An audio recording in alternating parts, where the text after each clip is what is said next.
सो students, Pakistan के history में अभी तक 2 पर्सनालिटीज़ ऐसी हैं जिनको नोबेल प्राइज़ मिला है। एक थी मलाला यूसुफ़ज़ई जिसको 2015 में नोबेल प्राइज़ मिला था फॉर द पीस, ठीक है, अमन के लिए। और एक थे डॉक्टर अब्दुल सलाम जिनको नोबेल प्राइज़ मिला था 1979 में फ़िज़िक्स में। अस्सलाम वालेकुम, hope so all of you will be doing great and welcome to the part number 12 of Navy Civilian Experience 2025. First of all, the students, आप लोगों का एक डाउट क्लियर कर दूं। बहुत ज़्यादा बच्चे डेली कमेंट सेक्शन में यही क्वेश्चन करते हैं कि सर हमारा जो पेपर है वो कौन से बेस पर आएगा। अब सपोज करें किसी बच्चे ने मैट्रिक के बेस पर अप्लाई किया है, तो उसके सारे एमसीक्यूज मैट्रिक बेस से आएंगे। अब ज़रूरी बात यह है कि जिस बच्चे ने सपोज करे बीएससी के लेवल पर अप्लाई किया है, सो अब यहाँ पर आप अपने माइंड से काम ले, उसको मैट्रिक के एमसीक्यूज तो नहीं ना आ सकते। सो जिन्होंने बीएससी या बीएस के लेवल पर अप्लाई किया है उसको अपने लेवल के एमसीक्यूज आएंगे, जिसने मैट्रिक के बेस पर अप्लाई किया है उसको मैट्रिक बेस के एमसीक्यूज आएंगे। अब सेकंड क्वेश्चन जो आप लोगों के माइंड में होता है आगे, सर कल मेरा टेस्ट था, सपोज करें जिस सर आज 22 अगस्त है, आज सर आज मेरा टेस्ट था और मैं किसी वजह से टेस्ट देने नहीं गया या फिर नहीं गई, सो क्या वो मुझसे टेस्ट लेंगे या फिर नहीं? सो इसका सिंपल सा आंसर ये है यस। आप लोग सेंटर जाओ और उनको सॉलिड रीजन दो, स्पेसिफिक रीजन दो कि ये रीजन है जिसकी वजह से मैं टेस्ट देने नहीं आया, सो वो आपको इंशाल्लाह सेंटर में फिर अलाउ करेंगे। अब आइए अपने एक्सपीरियंस की तरफ चलते। Your first MCQ is what is the distance traveled by a car which traveled at the speed of 60 km per hour for 4 hours and 15 minutes?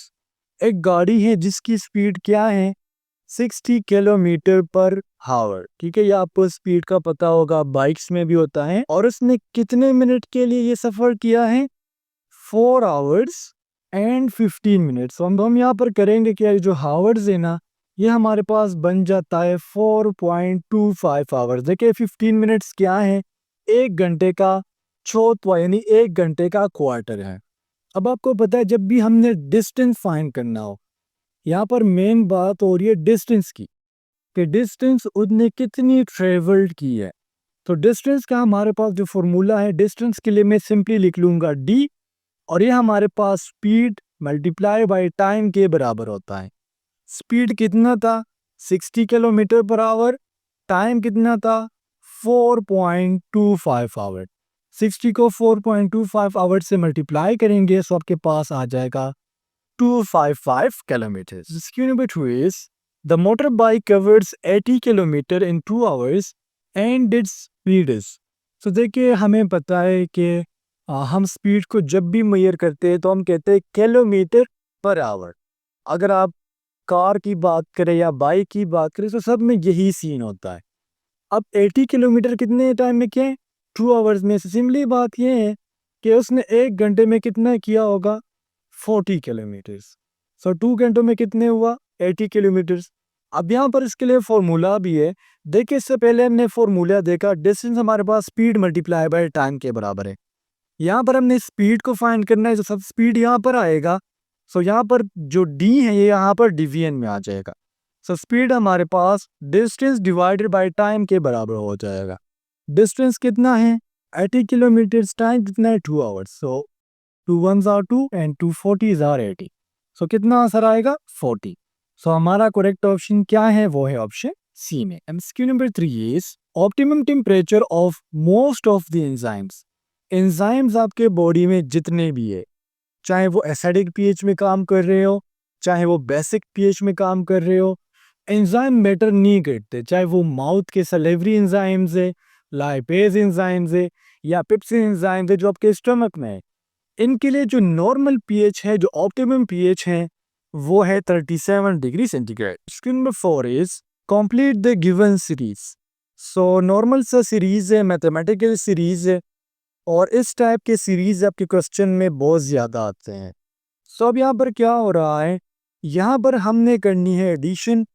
जो भी नंबर फर्स्ट पर ऐड हुआ होगा उसको हमने करना है डबल, लाइक 1 1 2 2 2 4 4 2 8 या 4 4 8 8 8 16 16 16 32।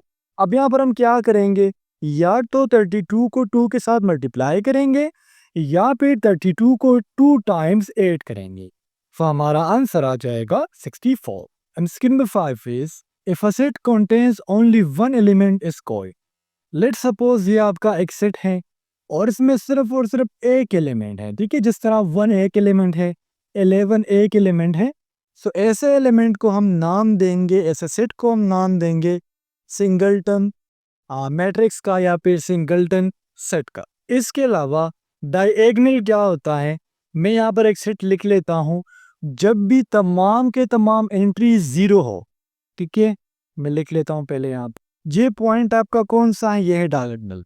जब डायगोनल पर नॉन जीरो डिजिट्स हो और बकाया सारे के सारे 0 हो, सो ऐसे मैट्रिक्स को हम नाम देंगे डायगोनल का।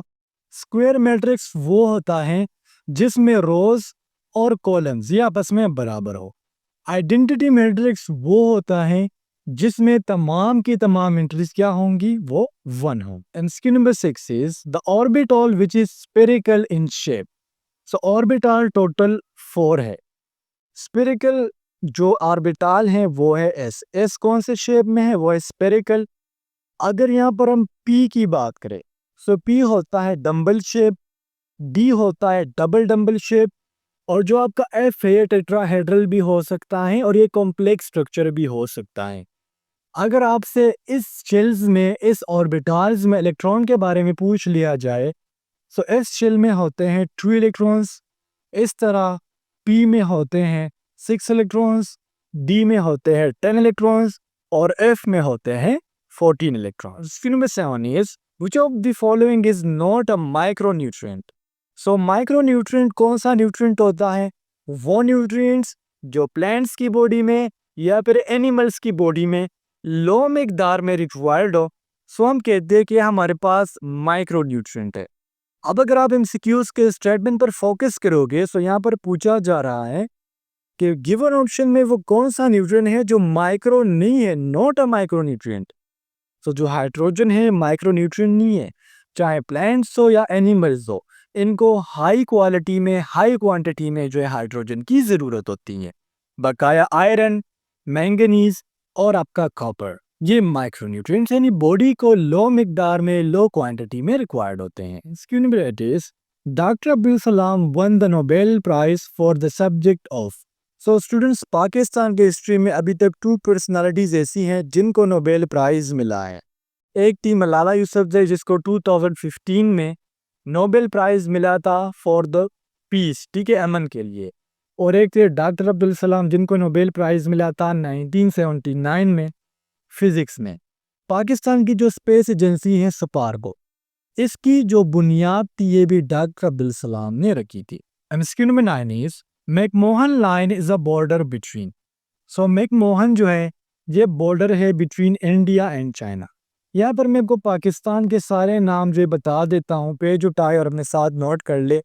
अगर हम पाकिस्तान और इंडिया के बॉर्डर की नाम की बात करें, सो वो है रेड क्लिफ, ठीक है, जिसका जो टोटल लेंथ है वो है 3323 किलोमीटर्स। अगर हम अफगानिस्तान और पाकिस्तान के बॉर्डर की बात करें, सो वो है डिफरेंट लाइन, जिसकी जो टोटल लेंथ है वो है 2430 किलोमीटर्स। पाकिस्तान और ईरान के दरमियान जो बॉर्डर है वो है गोल्ड स्मिड, GOLDSMID, और इसकी जो टोटल लेंथ है वो है 909 किलोमीटर। इस तरह पाकिस्तान और चाइना के दरमियान जो बॉर्डर है इसे हम पाक चाइना बॉर्डर कहते हैं, लेकिन इसका स्पेसिफिक नेम है साइनो बॉर्डर, और इसका जो टोटल लेंथ है वो 595 kilometre. Number 10 is relation between linear velocity and angular velocity.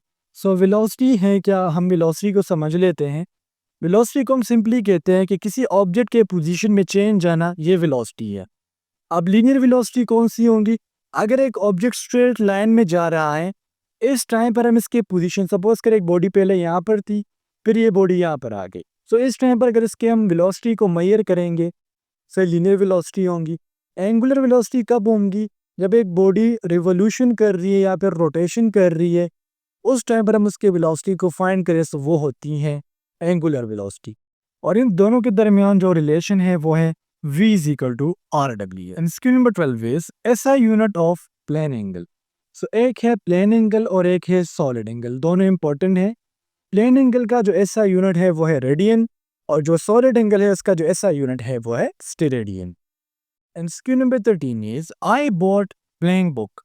तो जिन स्टूडेंट्स ने मेरी प्रीवियस वीडियोस देखी हो तो उनको आर्टिकल्स का पता होगा, बार बार आर्टिकल्स में समझा नहीं सकता, सिंपल सा बता देता हूँ कि आर्टिकल 2 टाइप्स के हैं, definite article and indefinite article. Definite article आपका आर्टिकल दा है, और इनडेफिनेट आर्टिकल आपका आर्टिकल ए और आर्टिकल एन है। अगर कोई नाउन जो है आपको दिया जाए जो सिंगुलर हो और काउंटेबल हो, तो वहाँ पर आप ए और एन यूज़ करेंगे। आप ए कब यूज़ करेंगे, एन कब यूज़ करेंगे? ए आप कब यूज़ करेंगे जब कोई नाउन कॉन्सोनेंट वर्ड से स्टार्ट हो। एन तब यूज़ करेंगे जब कोई नाउन वोवल साउंड से स्टार्ट है। अब अगर हम बुक की बात करें तो कॉन्सोनेंट साउंड है, सो दैट्स व्हाई यहाँ पर हम आर्टिकल ए का यूज़ करेंगे। अगर समझ ना आ रही हो आर्टिकल्स की सो मुझे कमेंट सेक्शन में बता दे, वहाँ पर मैं पूरा डिटेल उर्दू में दे। Question number 14 is fortnight means, so fortnight simple means 14 days। Question number 15 is who was the first country that recognised Pakistan. So Pakistan देखिए 14 अगस्त 1947 को वजूद में आया, मगरजी वजूद में बेसिकली आया, इंडिया से सेपरेट हुआ। सो इंडिया ने आज़ादी मनाई 15 अगस्त को और पाकिस्तान ने मनाई 14 अगस्त को। देखिए 14 अगस्त 1947 को पाकिस्तान आज़ाद हुआ और 22 अगस्त 1947 को ईरान ने पाकिस्तान को फॉर द फर्स्ट टाइम जो तस्लीम किया। देखिए एक मुल्क बन तो जाता है, फ़लस्तीन भी एक मुल्क है, लेकिन उसको बहुत ज़्यादा कंट्रीज़ नहीं मानती, आज़ाद ममलिकत नहीं मानती। लेकिन जब पाकिस्तान 14 अगस्त को आज़ाद हुआ, 22 अगस्त को ईरान ने ऐलान किया कि हम पाकिस्तान को एक सेपरेट स्टेट मानते हैं। Last MCQs of today's experience, mango is to dress as shirt is to. अब यहाँ पर आप कहेंगे सर ये तो उल्टा रिलेशन हो गया। वैसे होता क्या है, मैंगो आपका फ्रूट है और शर्ट आपकी ड्रेस है, लेकिन यहाँ पर रिलेशन अपोजिट है। अगर मैंगो को ड्रेस से तशबीह दी गई है तो हम कहेंगे कि शर्ट क्या है, ये फ्रूट्स है। नॉर्मल ये एमसीक्यूज इस तरह आता है, mango is to fruit as shirt is to. So अगर इस तरह एमसीक्यूज आ जाए तो फिर मैंगो फ्रूट होगा और शर्ट आपका ड्रेस में आएगा। सो स्टूडेंट्स ये था आप लोगों का आज का एक्सपीरियंस। उम्मीद करता हूँ आपको तमाम एमसीक्यूज क्लियर हुए होंगे। नेक्स्ट वीडियो में मिलते हैं। अल्लाह हाफिज़।